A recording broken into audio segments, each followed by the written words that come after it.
Mandi St. Germaine. I'm an elementary curriculum coach in Lafourche Parish, Louisiana. So, what inspired you to get into the education field? So I'm one of those that back whenever I was little, I always wanted to be a teacher, but my husband was in the military. And so it took me into different areas of my life. And so I ended up back in the education field kind of by default, but then also by passion. So we have three beautiful girls. And so education was something that I was always passionate about, but it also fit into our lifestyle.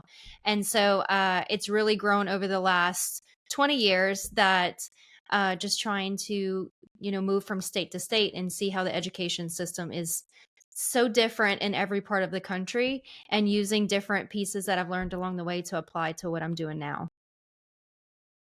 Yeah, with the start of the school year, there's a lot of anxiety and nervousness for not only students, but parents as well. What Yes. are some of the challenges students are facing? Well, and it really depends on the age group, but for me personally, right now in the field that I'm in, I'm with early education, so pre-K to first grade. It's those exposures to school in general. They haven't been in a school setting, or it's still fresh and new. So a lot of that hesitation for parents, just learning the education system, learning things that they can do at home, and then also building those routine and procedures. That way it makes it makes, going to school a little bit easier. It makes the transition a little bit easier. But then also for older children, it's moving to new schools or a different setting, learning the kind of procedures at middle school, high school, and being able to keep up with the elevation in education. Everything is fast paced now. It's moving quicker, and our students are just trying to play catch up, especially since COVID. So kind of learning the new systems in place and being able to excel in every area that they can. What is it like working with teachers and students? It's great. I definitely, my role is I'm kind of the middleman between administration and the teachers, and so I do get to go, observe classrooms and help teachers implement new curriculums and new strategies, and then also be that support for administration and be kind of like the eyes on the ground. So still getting to be in a classroom with children and see all the new things in place, but then also being able to support them through these challenging times. What is it like moving around with the military? So my husband just retired, so he was 20 years, but so we just moved back to Louisiana, but along the way it's been really interesting to kind of see, like I said, all those different school systems and Yeah. states and how things are ran. But also just seeing that teachers are there because they have the passion to teach and to be with the children and give them every little bit of support and inspiration that they can. So that's across the board, no matter where you are. But it's definitely been a learning experience, and I've been able to take different tools and strategies and apply it to what I'm doing now. So it's been really a really good experience. You said you've been doing this for over 20 years, so a Mhm. lot has changed since that time. Do Oh you yeah. think technology helps students grow?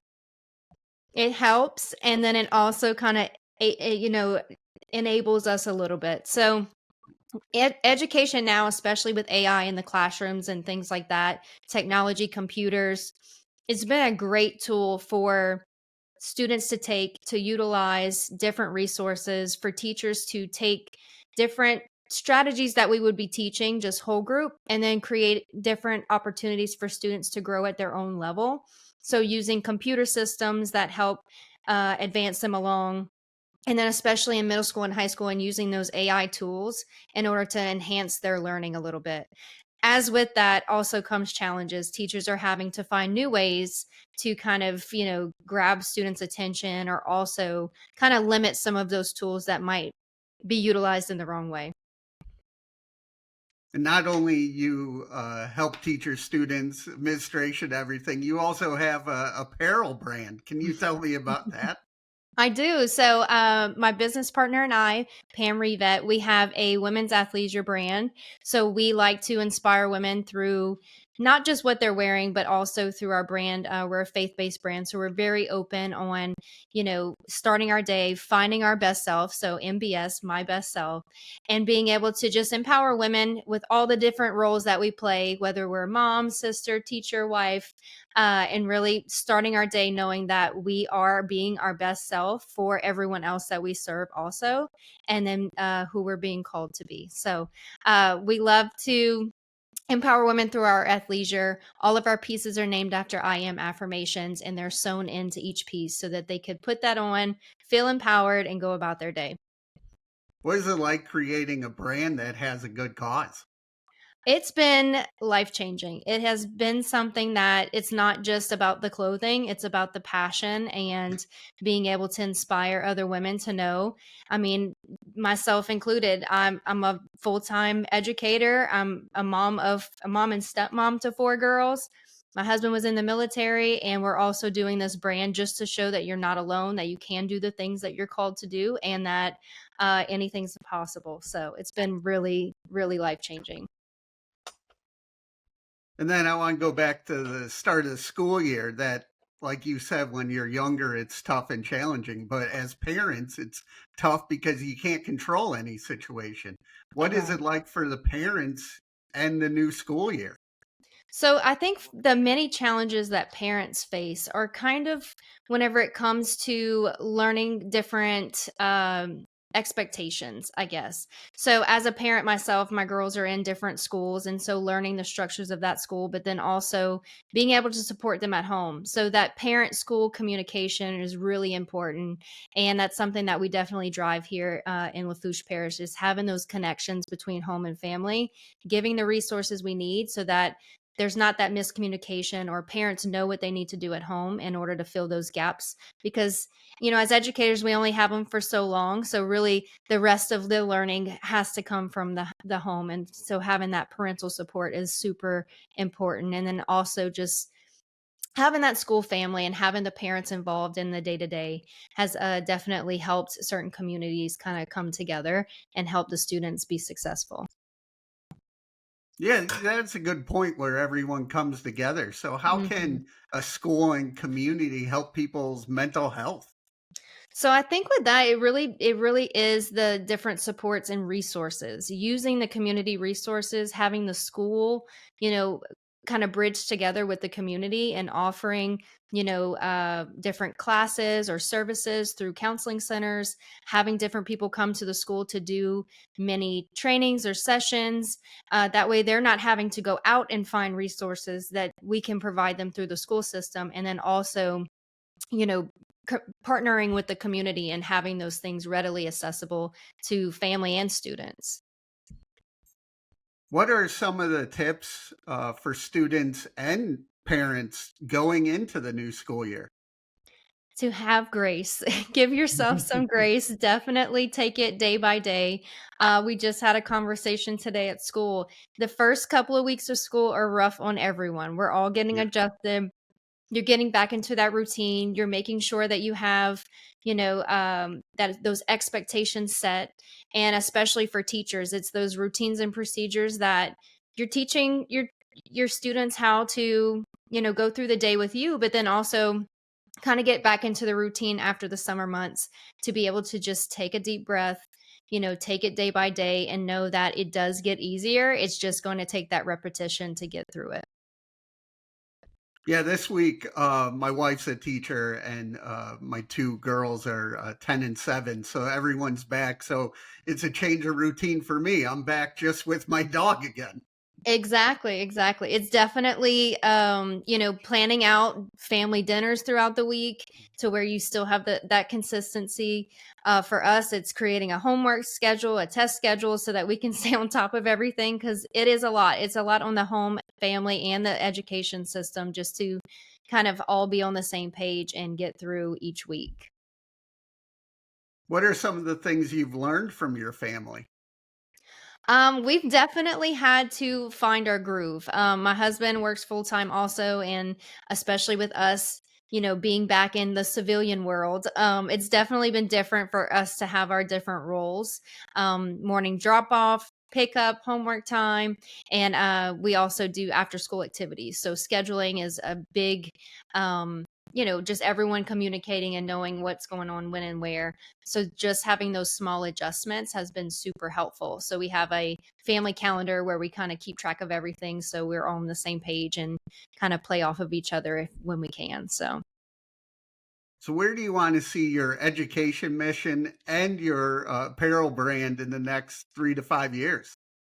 Well, I would definitely see myself continuing to do what I do. I love being that bridge between the educators and the administration, making sure that we're all on the same page, being in the classrooms, being able to provide feedback to the teachers on things that they can improve and strive for, and setting those goals together.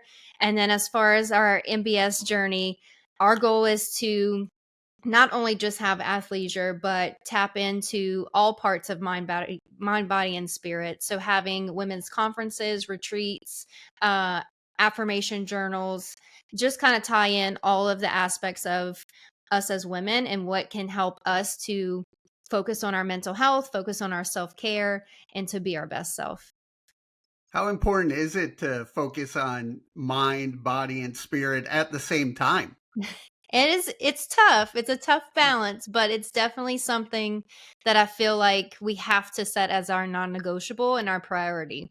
So whether it's waking up super early in the morning, getting a quick workout in, or doing some journaling, or just going outside in nature and being able to walk and slow down. I feel like we're just on this like rat race, and everybody's trying to do 10 things at once, and it really is about stepping back, being who we are, and making sure that we're not, depleting ourselves for everyone else and not giving ourselves that time that we need.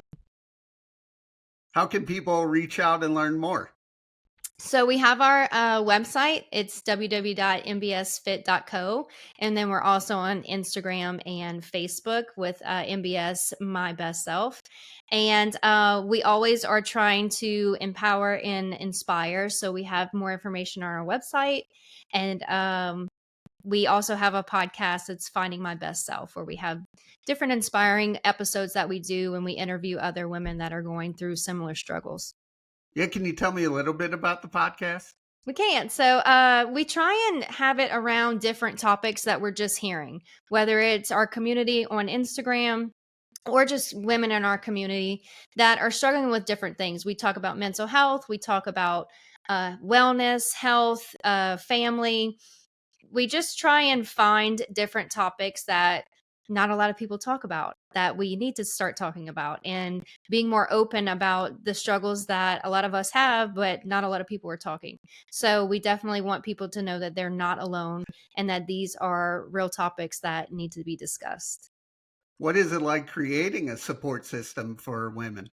It is probably, aside from my family and my children, one of my favorite, most proud moments, because it's definitely something that not only helps other women, but helps myself as well. We're talking about mental health, and that's something that really inspires me and keeps me grounded, is being open and honest and kind of vulnerable at moments, uh, when it comes to those harder topics that, because we are talking about it, it does help so many. And so that's very rewarding and fulfilling.